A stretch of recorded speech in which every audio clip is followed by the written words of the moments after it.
শুভ সকাল আমার প্রিয় পরিবার, তোমরা সকলেই কেমন আছো? আশা করছি যে যেখান থেকে আমার ব্লগটা দেখছো সকলে ভালো আছো। তোমাদের আশীর্বাদ ও ভালোবাসার সাথে নিয়ে আজকের ব্লগটা শুরু করলাম। এখন বাজে ঘড়ির কাঁটায় ঠিক সকাল 9টা। উঠে কিন্তু সকালের সমস্ত কাজ বাজ শেষ করে নিয়েছি। তারপরে তোমাদেরকে যে আগের ব্লগে দেখিয়েছিলাম না, আমার শ্বশুর মশাই কিছুটা মাঠের থেকে শালগম নিয়ে এসেছিলেন। তো সেই শালগমটাই আজকে ভাবলাম রান্না করব। ঘরে তেমন একটা সবজিও নাই, তাই যেন রান্নাঘরের যে সবজির ঝুড়িটা আছে ওইখানে খুঁজে টুজে পেলাম 4টে তোমার শালগম আর কিছু ফুলকপি। তো ফুলকপিটা করবো বলাতেই আমার বরমশাই বলে উঠলেন, না আজকে ফুলকপি করতে হবে না, এতদিন ফুলকপি খেয়ে খেয়ে আর ভালো লাগছে না। সত্যি কথা বলতে এত ফুলকপি খেয়ে খেয়ে সবারই ভালো লাগছে না। একটা খাবার বারবার খেলে তো এরকমই লাগে, তাই না বলো? তো জানো তো, সবজিটা শালগম কেটে নিলাম, তারপরে এই যে নতুন আলু শুরু হয়ে গেল শীতের। শীত মানেই কিন্তু নতুন আলু, মটরশুঁটি আর অন্যান্য সবজি। তো শীতে জানো তো, এই যে নতুন আলুটা কাটতে যাই না, এটাতে বিরক্তিকর লাগে। খেতে অবশ্য ভালো লাগে নতুন নতুন সবজি। কারণ কি বলতো, এতদিন আমার বরমশাইকে আমি বলেছিলাম বাজার থেকে নতুন আলু একটু আনবা না, যতদিন না পুরোনো আলু পাচ্ছ। তো এখন বলে কি, পুরোনো আলু তো শেষেই মুখে, তাই অনেক খারাপ বের হচ্ছে, তার জন্যই নতুন আলু আনলাম। কারণ কি বলতো, নতুন আলুর মধ্যে প্রচন্ড বালি থাকে। 5-6 বার করে না ধুলে না তরকারির মধ্যে পুরো বালি কিচকিচ করে, সেই জন্য কিন্তু আমার পুরোনো আলু ভালো লাগে, নতুন আলু খুব একটা ভালো লাগে না। কিন্তু কিছু করার নাই, যখন যে সিজন তখন সেটাই।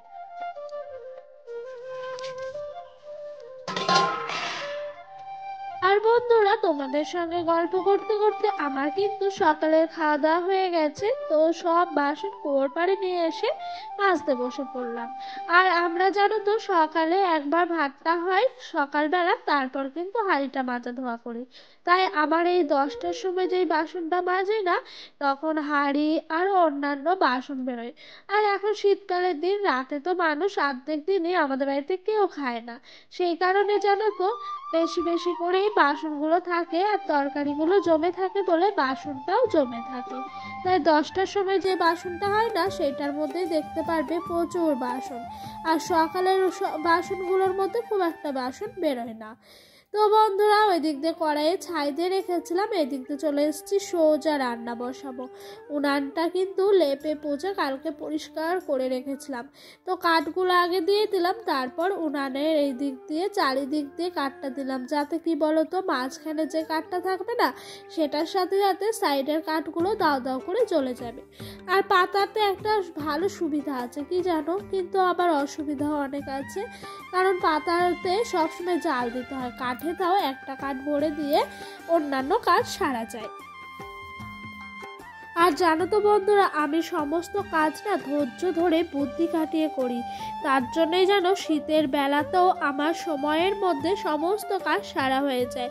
কারণ কি বলতো, এই যে উনানটা ধরছে না, কিন্তু বুদ্ধি খাটিয়ে খাটিয়ে উনানটা ধরিয়েই ঠিক ফেলার পর কিন্তু আমার এই দিক দিয়ে শালগমটা কষানো হয়ে গেছে। আর কষানোটা এত সুন্দর হয়েছে কি বলবো, খেতেও না অসাধারণ হয়েছে। তো সুন্দর করে আজকে সমস্ত কাজগুলো কিন্তু আমি সময়ের মধ্যে সেরে ফেলি। আর আমার জানো তো, দুটোর মধ্যে প্রত্যেকটা কাজ যদি সারা না হয়, আমার না মাথার মধ্যে মনে হয় যে রক্ত উঠে গেল, এরকমটা হয় জানো। সমস্ত কাজ আমি বেলা 2টোর মধ্যে সেরে নিই। আর সকালে রান্নাটা করি বলে আমার যেন দুপুরে রান্নাটা বসাতে একটু বেলা হয়। তো আর কি করব, ধৈর্য ধরে বুদ্ধি খাটিয়ে সমস্ত কাজগুলো কিন্তু সেরে নেওয়ার আমি চেষ্টা করি। আর এই ছোট দিনের বেলায় না একটুও ভাল লাগে না। এই ছোট দিনের বেলা যে কবে শেষ হবে, তাহলে কিন্তু আমি বাঁচবো জানো। আশা করছি এই পৌষ আর মাঘ মাসটা, পৌষ মাসটা গেলেই কিন্তু বেলাটা অনেকটাই বড় লাগবে। মাঘ মাসটা আসতে না আসতেই তো এই পৌষ মাস ধরো আজকে হয়েই গেল অর্ধেক মাসের দিন। আর কিছুটা দিন আছে, কষ্ট করে যদি চালিয়ে ফেলতে পারি, তাহলে কিন্তু এই বছরের মতো হয়ে গেল। তো বন্ধুরা শালগমে কিন্তু কষানোর পর সুন্দর করে জল দিয়ে ভালো করে ফুটিয়ে আমি নামিয়ে নিয়েছিলাম। আর ঘরের মধ্যে যেন গ্যাসে একটু ডালটা সেদ্ধ বসিয়ে দিয়েছিলাম, মুসুর ডাল। আর কি হয়েছে জানো তো, আগের দিন যে ডাল রান্না করেছিলাম না, তাতে করে কিন্তু ডালের কাঁটাটা ভেঙে গেছিলো, আর কাঁটাও আনা হয়নি। সেই জন্য ঘরে গ্যাসের মধ্যেই বসাতে হচ্ছে। কড়াইয়ে বসাতে গেলে একটু লেট হবে, সেই কারণে আমি আরও গ্যাসে ডালটা সেদ্ধ করে আনলাম। আর লঙ্কাও শেষ, হাতে গুনে গুনে কটা লঙ্কা দিলাম। কেন বলো তো, কাল যদি ডোডোর পাপা বাজার যাওয়ার সময় না পায়, তাহলে রান্না তো লঙ্কা ছাড়াই করতে হবে।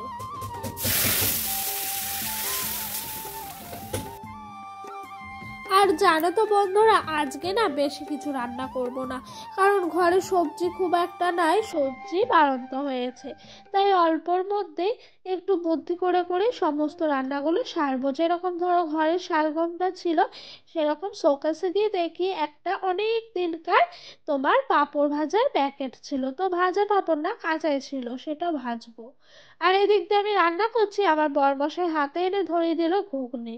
ও বাড়িতে থাকলে এরকম টুকিটাকি খাওয়া হয় জানো তো। আমার রান্না শেষ, আমার শাশুড়ি মা এক হাঁড়ি গরম জল করছেন। কারণ কি, উনি স্নান করবে, আজকে সেরকম রোদ্দুর ওঠেনি, সেই কারণে কিন্তু তোমার উনানের মানে রান্নার লাস্টে উনানের তোমার গরম জলটা করে নিচ্ছিল। আর এই দিক দিয়ে আমার রান্না বান্না শেষ, তারপরে চলে আসলাম কড়াইটা নিয়ে একবারে সুন্দর করে মাজতে। আর কড়াইটা জানো তো আমি একটু ভিজিয়ে রাখি, তাতে করে কিন্তু একটু ওই যে কালি ছোবড়া বলি, ওইটা দিয়ে ঘষে দিলেই সব কালি উঠে যায়। তারপর জলে ধুয়ে একটু বালি আর একটু সাবান দিয়ে ভালো করে মেজে ঘষে ধুয়ে ঘরে নিয়ে চলে আসি। আর আজকে কি হয় জানো তো, পাতায় রান্না করলে কড়াইটা না খুব পড়ে, আর যদি কাঠে রান্না করি সেরকম খুব একটা পড়ে না। তাই দেখছো আজকে কড়াইটা খুব একটা পড়েও নেই, খুব সুন্দরভাবে মাজাটা হয়ে গেল, আর তাড়াতাড়িও হলো। আর বন্ধুরা, তোমরা যারা যারা আমার ভিডিওটা দেখছো, তোমাদের কাছে আমার ছোট্ট একটা অনুরোধ, তোমরা কে কোথায় থেকে আমার ভিডিওটা দেখছো একটু কমেন্ট করে বলো, তাহলে আমার অনেক অনেক অনেক ভালো লাগবে। তো বন্ধুরা, সমস্ত কাজ শেষ হয়ে গেল, আর উনানটাও কিন্তু সুন্দর করে লেপে পুছে নিলাম। রান্না, ধোয়া, বাসন ধোয়া আর কি, তারপর কাপড় কাচা, ওদিক দিয়ে ডোডোকে স্নান করিয়ে ঘুম পাড়িয়ে দিয়েছি, তারপরে উনুন শালটা এসে সুন্দর করে লেপে নিচ্ছি। আর তোমাদেরকে তো আগেও বলেছি, আমার উনান কালি পড়ে থাকলে সারা রাত একটু ভালো লাগে না, উনানটা মনে হয় কতক্ষণে সুন্দর করে লেপে পুছে রাখবো। তো এরকম আমি জানো তো একটু গোবর এনে রেখেছি, উনানটা না গোবর দিলে পরে একটু বেশ হলুদ হলুদ ভাবটা আসে, আর লেপতেও অনেকটা সুন্দর লাগে। তো আমাদের ঘরের দেয়ালগুলো যেন পেছন দিয়ে খসে খসে পড়ছে, সেগুলো লেপা পোছাই ছিল আগে লেপতো আমার শাশুড়ি মা, যখন শাশুড়ি মা মানে ঠাকুমা শাশুড়ি ছিলেন, তখন নাকি উনি ওই দেয়ালটা লেপতেন। সেই কারণে ওই দেয়ালটা না এত সুন্দর, মাটিগুলো আমি কিন্তু ওই মাটি নিয়ে এসে এই যে উনান লেপার ইয়েটা আছে না, মানে কৌটোটা, তার মধ্যে একটু ভিজিয়ে রাখি, তাতে করে কিন্তু উনানটা সুন্দর করে লেপা হয়। আর সত্যি বলতে আমার এই লেপা পোছা পরিষ্কার না থাকলে যেন ঘর দুয়ার একটুও ভাল লাগে না। সবসময় টিপ টাপ সুন্দর করে ঘর দুয়ার রাখার চেষ্টা করি। এদিক দিয়ে সমস্ত কাজ হয়ে গেল, তারপর এক বাটি পাঁপড় ভেজে নিলাম। তোমাদেরকে বললাম না, শোকেসের মধ্যে ছিল একটা পাঁপড়ের প্যাকেট, সেটাই ভাজলাম। গরম গরম ভাত দিয়ে মুসুরির ডাল, তার সাথে আমাদের গাছের লেবু, আহা জমে যায় গো। আর আমি এখন রাতের বেলা ভয়েস ওভার দিচ্ছি, তো বলতে বলতে আমার কিন্তু জিভ দিয়ে জল চলে আসলো। আজকে দুপুরের খাওয়াটা এত ভালো হয়েছে কি বলবো। আর আমার এক একদিন মাছ মাংসর থেকেও মনে হয় নিরামিষ ভাতই সবচেয়ে বড় অমৃত। আর আমি আজ কোনো তরকারি নেব না জানো, এটা দিয়ে খাবো। মাঝখানে গর্ত করেই ডাল নিয়ে নিয়েছি, অনেক দিন পর এরকম করে ডাল নিলাম। আমরা যখন ছোট ছিলাম, প্রাইমারি স্কুলে পড়তাম না, তখন আমাদের স্কুলে ওই রাঁধুনি আন্টিরা এরকমভাবে দিত। অনেক সময় অনেক কিছু মনে পড়ে যায় জানো এই বাস্তব জীবনে। তো এই যে খাওয়া দাওয়া হলো, বাসন কোসন ধোয়া মাজা হয়ে গেল। তারপর বাইরে থেকে সমস্ত তোমার জামা কাপড় যেগুলো ছিল ভিজে, আর আজকে তো রোদ্দুর সেরকম একটা নাই, ওঠেইনি বলতে গেলে, সমস্তটাই ভিজে, তাই একটু ভালো করে মেলে রাখছিলাম যাতে সারা রাত টেনে নেয়, আর কাল সকালে হালকা রোদ্দুরে দিলে জামা কাপড়গুলো একদম শুকনো হয়ে যাবে। আর বন্ধুরা, তোমরা যারা যারা আমার ভিডিওটা এখনো অবধি দেখছো, তোমাদেরকে আমার বুক ভরা ভালোবাসা। আর তোমাদের কাছে আমার ছোট্ট অনুরোধ, তোমরা না পুরো ভিডিওটা দেখে যেও, স্কিপ করো না বন্ধুরা প্লিজ। তোমাদের ভালোবাসা আর সাপোর্ট ছাড়া আমি কিন্তু এত বড় প্ল্যাটফর্মে কিচ্ছু না। তোমাদের ভালোবাসা আমার একান্ত দরকার। তোমরা ভালোবাসা দিলেই আমি আমার স্বপ্নের পথে কুটি কুটি পায়ে হেঁটে যেতে পারবো। অনেক গল্পই করলাম, করতে করতে আমার সমস্ত কাজগুলোই সারা হয়ে গেল। আর বন্ধুরা জানো, এই কাজগুলো সারার পর আমার ডেইলি রুটিন থাকে, এগুলো করার পর এই যে জানলা বন্ধ করব, না হলে ঘরে এক কাঁটা মশা ঢুকে যাবে। তো জানলাটা বন্ধ করে পর্দাটা টেনে নিলাম, না হলে জানলার ফাঁক দিয়ে একটু আধটু ফাঁক থাকে, তো সেদিক দিয়েও না দু একটা মশাও ঢুকে পড়ে, আবার ঠান্ডাটাও বেশ ঢুকে পড়ে।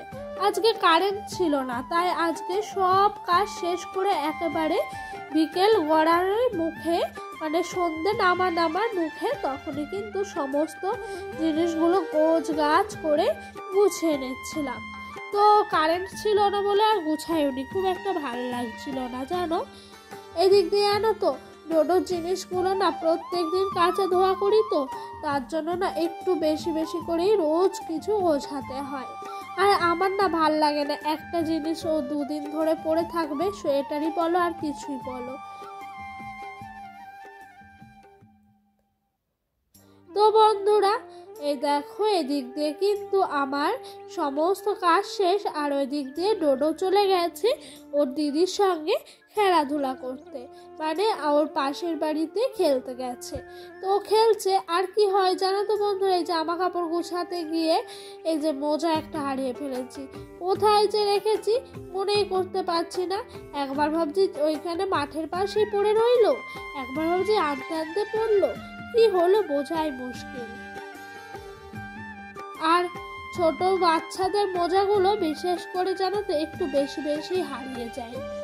তো এই দেখো, আমি উঠছি, উঠতে গিয়ে দেখি আমার পায়ের ফাঁকা ছিল, আর দেখা মাত্র আমার মুখে হাসি দেখেছো।